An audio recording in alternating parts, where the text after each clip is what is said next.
Well, there's a black man with a black cat. This is Dirt and Sprague on 1080 The Fan. Well, the shark is circling yet again, Dirt.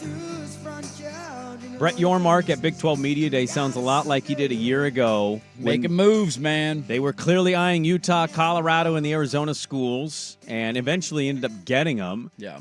And now the ACC feels all but dead. It's like it's really reminiscent of the Pac-12. I think now that we know our conference is gone, we can identify this. Hey, I lived through this. I know what this looks like, and the ACC is doing exactly what the Pac-12 did. I've seen what a breakup looks like. The good news, at least for them, if there is any, is that I don't think there's places for all of their schools like there was for most of the Pac-12. Mm-hmm. So I think they're going to stick together as some weird new ACC. Well, that's where I disagree a little bit.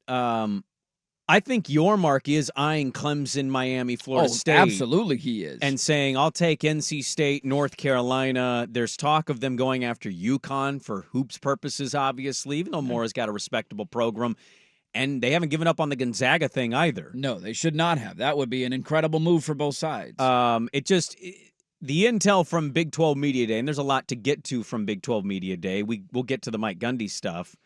It feels like Yormark is not letting up, and he's a commissioner that knows he needs to be aggressive in this landscape where you have the Big Ten and the SEC, far and away ahead of everybody else. Mm-hmm. And so if you told me like Clemson, Miami, the Carolinas, maybe Florida State, because I don't know what intel to trust, is looming for those schools and expanding, and then whoever's left over from that conference, that's where the Oregon State, Washington States of the world. Yeah, that's where your move comes. Could join with those other schools and make kind of a makeshift Mountain West Pac-2 ACC leftovers conference where you just do as much as you possibly can. Because I don't know how real Oregon State, Washington State are as Big 12 entities. At this point, it feels like the Big 12 is doing exactly what they should, and that is big game hunting. Yes. Like we talked about this yesterday after we had Riley on. We talked a little bit about Utah and just the unique spot that they're in, where they're going to a conference where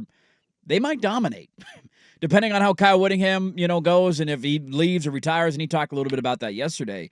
But there's not a program in that conference that is, okay, that's the team to beat, or they're going to have the most talent, or how do you get past them? Utah might be the best team in the Big 12 for the next handful of years because they already were in the Pac-12, and that was going through USC and Oregon and Washington. And so they got a bit of a pathway. What the Big 12 does not have is that national brand. That's what they're missing, and that's what they lost in Oklahoma and Texas. And so that's where I'm really fascinated to see how this all plays out, because I see the overall argument that you're making about all of these ACC teams. They're already at 18 schools in the Big 12. If you're able to make a move for Florida State and Clemson, I don't think you need any of the other ones. That's the interesting part about it, because what do they need, NC State for? Well, you would be taking them. It's not. I think it's for the Big 12 specifically. They're really prideful on the hoop side. Yeah. And so, like, NC and State again, I don't think they run. need a lot of help in the hoop side. They're already the best basketball conference in America. Well, I know, but if you could bring in the Tar Heels, Yeah. and NC State's program had a nice run last year, even though they didn't have a great regular season, like, it's just more things to add to it. I hear you on the numbers. I don't think you're wrong. The tough part is because right now in their contracts, they have the ability to add that. I think what's their payout? $30 million a year or something, and they get that from the TV execs. Here's the tough part, though, is that ESPN is one of their primary rights holders, and ESPN already has the rights to the ACC. But ESPN doesn't feel like they're interested in protecting their ACC situation. I think even they know, like, it's kind of a joke of a contract that we got them to agree upon years ago. And so I think if you expand upon the Big 12, this is the media argument that nobody really cares that much, but I think it's part of the equation. Is ESPN better off saying, piss off ACC, we don't care about this deal anymore, we'll let you guys go, knowing that if you add Clemson to the Big 12, it expands the exposure nationwide and gives you higher ratings for matchups that are Utah-Clemson in a Big 12 title game, for example? Yeah. The counter-argument to that is they get like Clemson-Miami right now. Is that a higher-rated game than Clemson and Utah? And I love Utah. Utah's a better program than Miami. That's not what I'm arguing. I don't know if it's a higher-rated game, but I know the footprint of it is a little bigger. Miami hasn't, they can maybe take that step this year with their Pac-12 leftovers, including Mario, but I, Swag, I think a lot of people listening, we hold on to the idea of Miami because of how dominant they were early in our lives, and most of Swag's like formidable years as well. They haven't been that in a long time, man. I see Sean Taylor posts, and I'm like, that guy died in what, 2004, 5, 6, whatever it was. They haven't been relevant in 20-something years. No, we try to make them relevant. If they start 4-0, we'll do it again this year. But, like, they haven't done anything. Yeah, my read on this is their play in order to get Florida State Clemson. One, I don't think the SEC wants them. They don't need them. They're fine. They have more money than anybody. They don't want to piss anybody else off. They're already bringing in Texas and Oklahoma. They don't need another Florida school. Like, it's just not a move that makes sense for them.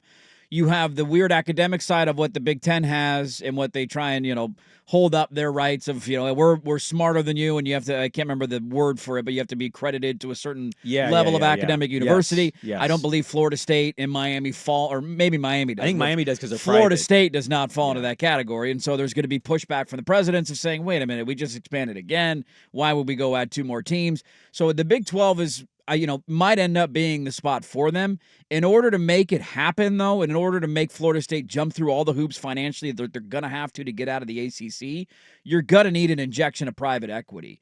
Like, my reading on this is... And they're interested in that. And Florida State is. Their conference, the All-State 12, yes, potentially. And they're going to find a way through that and through certain, private funds to make Florida State or give Florida State the amount of money that would be with a Big Ten or SEC contract. And I don't see them doing that with non-Florida State Clemson because it's just not worth it in my mind. Agree. And so that's where I find it. They can sell Florida State and Clemson on, hey, come be our flagship schools. We have a really deep football conference, a really deep basketball conference. Yep. This makes 20. We have a footprint from, basically the West Coast and the Arizona schools all the way to Florida. It's a nationwide conference. You're on Fox, you're on ESPN. Yeah. Our payout's $30 million. Here's an extra $30 million in private equity that we're going to give you every year. Now you're making $60 million. It's not what the Big Ten's making. It's not what the SEC's making. But it's a hell of a lot better than the ACC. It's a hell of a lot better than what the ACC's doing. So that to me is the move that they're going to make, and I think that would actually end up being the best case scenario by far for Oregon State and Washington State,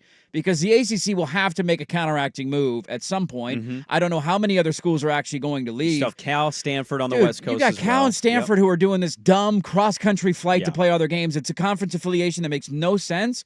This allows them then to say, here's your West Coast pod. You have Cal, you have Stanford, you have Oregon State, you have Washington State. I'd honestly add San Diego State and Boise State if you could poach them from the Go Mountain for it. West. You have a West, you have a West division and an East division, and then you have a cross. It's like interleague play. You play a couple of crossover games. Then it actually makes somewhat sense, and you have a seat at the table again. I think it was paid, and we'll go to Zig or Zag coming up here. I think it was paid. I saw coming back into town that made the point that Cal is going to travel the equivalent of going entirely around the world. Just for their football games. Just for their football games. Yeah.